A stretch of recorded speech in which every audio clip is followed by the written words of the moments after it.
Assalamu alaikum wa rahmatullahi ta'ala wa barakatuhu. A yau bidiyon namu za mu koyarwa akan yadda za ka buɗe Google account, wato Gmail ko email duka ana kiran shi ko kuma Yahoo. To farko akwai application din mai suna Gmail, za ka iya shiga ta cikin shi, sannan kuma za ka iya shiga application mai suna Google din nan. To mostly wasu wayoyin ba sa zuwa da application din nan mai suna Gmail, amma suna zuwa da wannan Google din nan. To bari ni ta wajen yadda kowa kaga zai iya yi kenan. Sai mu zo ta farko mu shiga nan wajen nan da aka sa mai Google din nan. Idan muka shiga sai mu dan tsaya kaɗan ya gama loading. Yawwa kaga bayan ya gama loading ga wani waje na inda ya rubuta mun Y. To kowa da irin abin da zai nuna mai a wajen. Duk da yanda ka gani ko me ka gani, in wani ma zaka ga kalo kawai zai nuna mai, sai ka danna wajen. Yawwa kana danna shi zai kawo ka haka. Ni nan ya kawo ni kan account din da yake kan waya, sai in dan danna ga wani waje na haka kaman yayi kaman ago, sai in danna wajen haka. Ina danna shi sai in zo gashi nan yayo ƙasa, sai in janyo shi ƙasa. Ga wani waje nan daga nan ƙasa nan inda aka sa add another account din nan, sai in danna wajen. Ina danna wajen ne zai bani dama in yi creating din account kenan. Yawwa kun ga gashi ne yanzu ya kawo ni waje inda ya ce in yi verification, in sa phone number na ko in sa fingerprint. To sai in sa fingerprint ina, kun ga na sa nan ƙasa ya nuna tick yayi kenan, sai in bar shi ya dan ƙara shi wannan loading din shi. Yawwa sai in jira shi ya dan gama saboda zai dan ja lokaci. Yawwa kun ga gashi nan ya kawo ni na wajen nan. Idan ina da account din, ina so in nemo account din ne, nan kawai dan sa number wayan ko in sa email din. Sai in zo nan gashi nan wani waje daga ƙasa nan an sa create account, kawai sai in danna create saboda idan ban da shi. To gashi nan ya nuna for myself to manage my business. To sai in sa for myself din nan kawai saboda nawa nake so in kirkira. Yawwa ga wani waje nan ya kawo ni ya ce in sa first name dina daga ƙasan shi ce last name. To sai in zo first name dina sai in sa Yusuf, sai in zo nan last name dina sai in sa Usman. Kowa ya danganta dai da yanda yake amfani da yanda yake sa sunan shi. Wani zaka ga last name din shi shine sunan shi, wani kuma zaka ga first name din shi. Duk da yanda kuka sa a nan wajen buɗe nan bai da wani matsala. Sai in danna next, sai kai ni inda zan yi verification na shekara.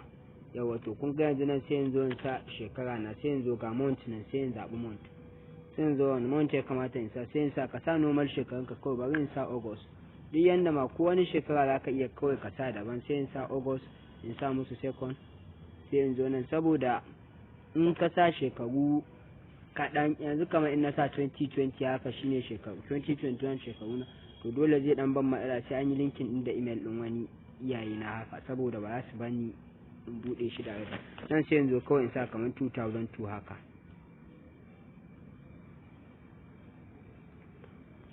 Yawwa sai yanzu nan gashi nan ya ce duba gender dina, ni namiji ne ko ta mace. To tunda ni namiji ne sai in danna nan mail din nan, ina danna sai in danna next. Yawwa to yanzu nan sunan da nake so email din ya zama shi ke amfani da shi, sunan da email din zai fito kowa ya ganshi. To mu dama kowa sani za mu sa sunan channel din mu Yusuf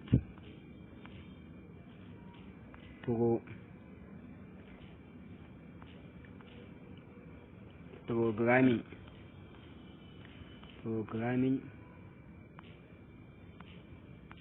tech, Yusuf Programming Tech TV. Yawwa mun ga mun sa haka. To sai mu dan sa, in ka ga dama ka sa wannan number, in ka ga dama ka bashi, saboda sa number shi zai ya canza. Kun akwai wani mai irin sunan naka, in ka zo sawa anan zai nuna ma ba zai ba, amma in ka sa wata number zai. Sai in sa 190 Yusuf Programming Tech 190, sai in danna next. Idan akwai wani mai irin, yawwa kun ga yanzu babu, ya nuna ni kadai ne na bude wannan. Sai yanzu nan passport din da nake so in sa normal. To sai in sa passport dina kawai, bari in sa Kaduna 2022 shine passport din. Kowa zai saba passport din da yake so. Abin da yasa passport ake mix din shi da letter da kara wannan da letter da alphabet. In ka mix din shi da letter da alphabet zai yi wuya ai maka hacking din account ɗinka. Da account din da ka bude ba karamin haka sai yana ba haka su wahala. Haka ma kafin ya ma hacking din account ɗinka yana ɗaukan matukar, yana shan wahala sosai, sai ya san information ɗinka sosai kafin ya iya ma hacking. in kaga an ma hakin ka sa password da ka gaskiya isali kamar masu Facebook kenan kaga yana da kyau kenan ka koma account ɗinka na Facebook ka sa letter da character zai yi wuya a ma hakin ɗin Facebook in dai ba kai ka bada dama ba ko email yanzu na sa password ɗin nan zai yi wuya kuma a min hakin ɗin shi bari in je ku gani amma kowa fa in zai ya ɓoye password ɗin shi dan ni ma ina gamawa zan canza password na da yi ne a nan bidiyo kawai dan kowa ya gani yanzu sai ka danna nan next ɗin nan kana danna next zai kai ka yawwa kun ga yanzu nan ya kawo mu sai mu sa number wayar mu zan sai in sa phone number ɗin da nake so saboda za a turo mun wannan code ta phone number na akwai code ɗin da za a turo to ya zama phone number ɗin da za ka sa tana kusa da kai saboda akwai nambobin da za a turo ma sai yanzu in sa 08167 ko kuma bari in sa wannan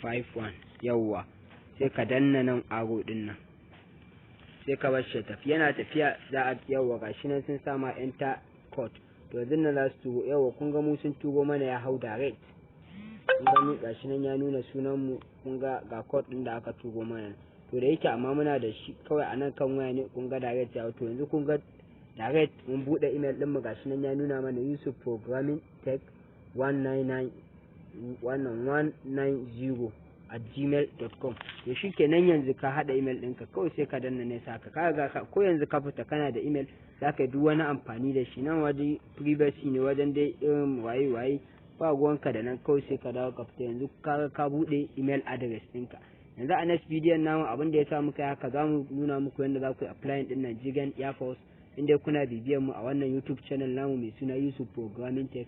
Nagode dan Allah ku dage ku yi min liking kuma ku min subscribing ku yi min sharing din bidiyon nan dan haka na matukar ƙara mana ƙarfin gwiwa. Nagode.